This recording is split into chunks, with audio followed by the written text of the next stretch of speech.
ഗോതമ്പ് പൊടി കൊണ്ട് നല്ല സോഫ്റ്റ് ആയിട്ടുള്ള ഒരു പാലപ്പത്തിൻ്റെ റെസിപ്പിയാണ് കേട്ടോ. അപ്പോൾ രാവിലെയൊക്കെ കറിയൊന്നും ഇല്ലാണ്ട് കഴിക്കാൻ പറ്റുന്ന നല്ല സിമ്പിൾ ആയിട്ടുള്ള ഒരു റെസിപ്പിയാണ്. അതുപോലെ തന്നെ കഴിക്കാൻ നല്ല ടേസ്റ്റുമാണ്. ഇനിയിപ്പോൾ ഡിന്നറായി കഴിഞ്ഞാലും നമുക്കിത് ഉണ്ടാക്കാൻ വളരെ എളുപ്പമാണ്.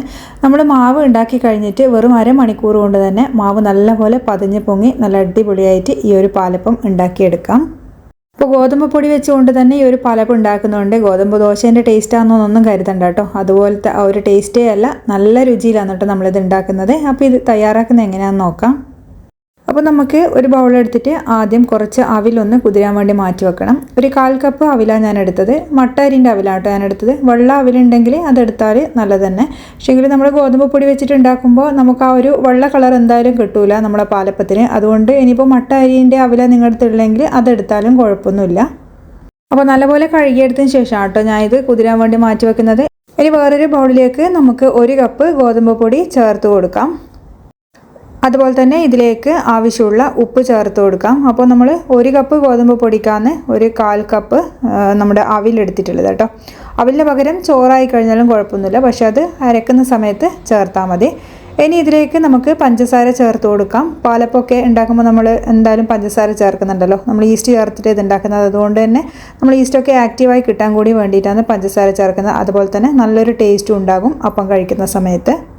ഇനി നമ്മൾ ഇതിലേക്ക് എടുക്കുന്നത് തേങ്ങയാണ്. അപ്പോൾ തേങ്ങ നമ്മൾ എടുക്കുന്ന ആ ഒരു പൊടീൻ്റെ പകുതി മാത്രം എടുത്താൽ മതി. അതായത് നമ്മളിപ്പോൾ 1 കപ്പ് എടുക്കുന്നുണ്ടെങ്കിൽ 1/2 കപ്പ് തേങ്ങ എടുത്താൽ മതി. ഇനി ഈസ്റ്റ് ചേർത്ത് കൊടുക്കാം. ഞാനിവിടെ ഇൻസ്റ്റൻറ്റ് ഈസ്റ്റാണ് ചേർക്കുന്നത്. അതുപോലെ തന്നെ നമ്മൾ പാലപ്പം നല്ല സോഫ്റ്റായി കിട്ടാനും നല്ലൊരു ടേസ്റ്റിനും കൂടി വേണ്ടിയിട്ട് 1 ടേബിൾ സ്പൂൺ വെളിച്ചെണ്ണയും ചേർക്കുന്നുണ്ട്.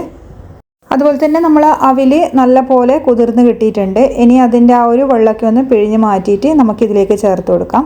അപ്പോൾ അവിലിന് പകരം ചോറാണ് കയ്യിലുള്ളതെങ്കിൽ ഈ ഒരു സമയത്ത് ഇതിലേക്ക് ചോറ് ചേർക്കാം. ഇനി ഇതിലേക്ക് ആവശ്യത്തിനുള്ള വെള്ളം നമുക്ക് ഒഴിച്ചു കൊടുക്കാം. ആദ്യം ഞാൻ 1 കപ്പ് വെള്ളം ഇതിലേക്ക് ഒഴിച്ചു കൊടുക്കുന്നുണ്ട്. എന്നിട്ട് ഇതെല്ലാം കൂടി നമുക്ക് നല്ലപോലെ ഒന്ന് മിക്സ് ചെയ്തെടുക്കാം. അപ്പോൾ ഓരോ ഗോതമ്പ് പൊടിക്ക് അനുസരിച്ചിട്ടും വെള്ളത്തിൻ്റെ അളവൊക്കെ വ്യത്യാസപ്പെട്ടിരിക്കും. അപ്പോൾ ഈ ഒരു സമയത്ത് 1 കപ്പ് ചേർത്ത് കൊടുത്തിട്ട് പിന്നെ വേണമെങ്കിൽ നമുക്ക് 1/2 കപ്പും കൂടിയും ചേർത്ത് കൊടുക്കാം. അപ്പോൾ ഞാനിൽ നിന്ന് 1/2 കപ്പ് എടുത്തിട്ട് അതിൽ നിന്നൊരു 1/4 കപ്പാണ് ചേർത്തത് കേട്ടോ. അപ്പോൾ നല്ലപോലെ ലൂസാവരുത്. നമ്മൾ സാധാരണ പാലപ്പം ഉണ്ടാക്കുന്നത് പോലെ തന്നെ കുറച്ച് കട്ടിയിലായിരിക്കണം മാവ് തയ്യാറാക്കേണ്ടത്. അതുകൊണ്ട് വെള്ളം നോക്കി വേണം കേട്ടോ ചേർത്ത് കൊടുക്കാൻ. ഇപ്പോൾ നമ്മൾ അരക്കുമ്പോൾ തേങ്ങയും എന്തായാലും അവിലൊക്കെ ചേർക്കുമ്പോൾ കുറച്ചും കൂടി അതൊന്ന് ലൂസാവും, പഞ്ചസാരയൊക്കെ ചേർത്തത് കൊണ്ട് തന്നെ. അതുകൊണ്ട് വെള്ളം നോക്കിയിട്ട് വേണം നമ്മൾ ചേർത്ത് കൊടുക്കാൻ.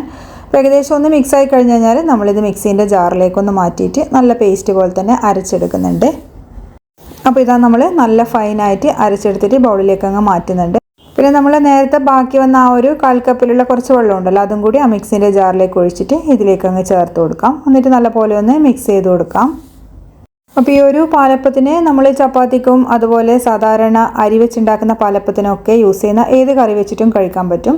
അല്ലെങ്കിൽ ഈ ഇത്രയും ചേരുവകളൊക്കെ നമ്മൾ ചേർക്കുന്നതുകൊണ്ട് തന്നെ ഗോതമ്പ് പൊടി വെച്ചിട്ടുള്ള ഈ ഒരു പാലപ്പം വെറുതെ കഴിക്കാനും നല്ല ടേസ്റ്റാണ്. അപ്പോൾ നമ്മളിത് നല്ലപോലെ ഒന്ന് മിക്സ് ചെയ്ത് വെക്കുന്നുണ്ട്. എന്നിട്ട് നമുക്ക് ഒരു അരമണിക്കൂർ കൊണ്ട് മാവൊന്ന് പൊങ്ങിക്കിട്ടാൻ വേണ്ടി ഒന്ന് മാറ്റി വെക്കാം.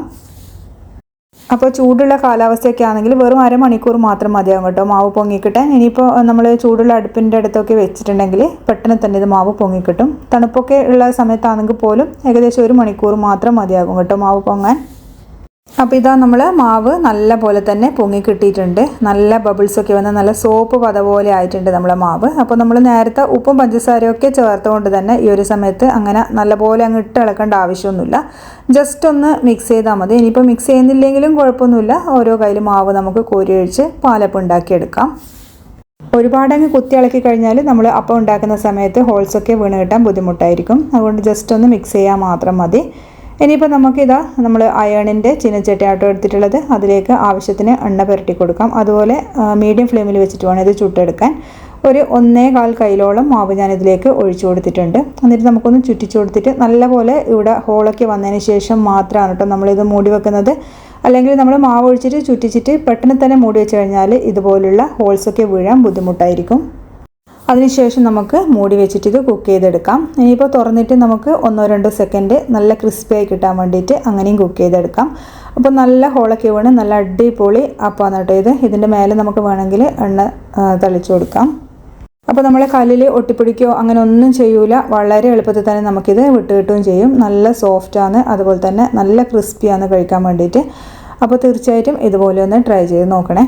അപ്പോൾ നമുക്ക് ബാക്കിയുള്ള ആ മാവ് വെച്ചിട്ട് ബാക്കിയുള്ള അപ്പമൊക്കെ ഒന്ന് ചുട്ടെടുക്കാം. അപ്പോൾ ഈ ഒരു മാവ് വെച്ചിട്ട് നമുക്ക് ദോശ പോലെ ദോശക്കല്ലിൽ അപ്പം ഉണ്ടാക്കിയെടുക്കാം കേട്ടോ. പാലപ്പം മാത്രമല്ല, നമുക്ക് ദോശക്കല്ലിൽ ദോശയായിട്ടും ചുട്ടെടുക്കാം. ഒരുപാടങ്ങ് നേർങ്ങനെ പരത്താതെ കുറച്ച് തിക്കായിട്ട് ഉണ്ടാക്കിയെടുത്താൽ മതി. അപ്പോൾ കഴിക്കാൻ നല്ല സ്പോഞ്ച് പോലെ ഉണ്ടാവും. അപ്പോൾ നമ്മൾ ഈ ഒരു റെസിപ്പി എല്ലാവർക്കും ഇഷ്ടമായെന്ന് വിചാരിക്കുന്നു. അപ്പോൾ ഇതുവരെ ഇതുപോലൊരു റെസിപ്പി ട്രൈ ചെയ്ത് നോക്കിയിട്ടില്ലെങ്കിൽ തീർച്ചയായിട്ടും ഒന്ന് ട്രൈ ചെയ്ത് നോക്കണേ. ഇതുപോലെ നമുക്ക് റാഗിപ്പൊടി വെച്ചിട്ടും ഒക്കെ ചെയ്തെടുക്കാം. നല്ല ഹെൽത്തിന് നല്ലതാണ് റാഗിയൊക്കെ വെച്ച് ചെയ്യുന്നതുകൊണ്ട് തന്നെ. അപ്പോൾ തീർച്ചയായിട്ടും ട്രൈ ചെയ്തിട്ട് ഫീഡ്ബാക്ക് പറയാൻ മറക്കരുത്. അടുത്ത വീഡിയോയിൽ വീണ്ടും നമുക്ക് വേറൊരു റെസിപ്പി ആയിട്ട് കാണാം. താങ്ക്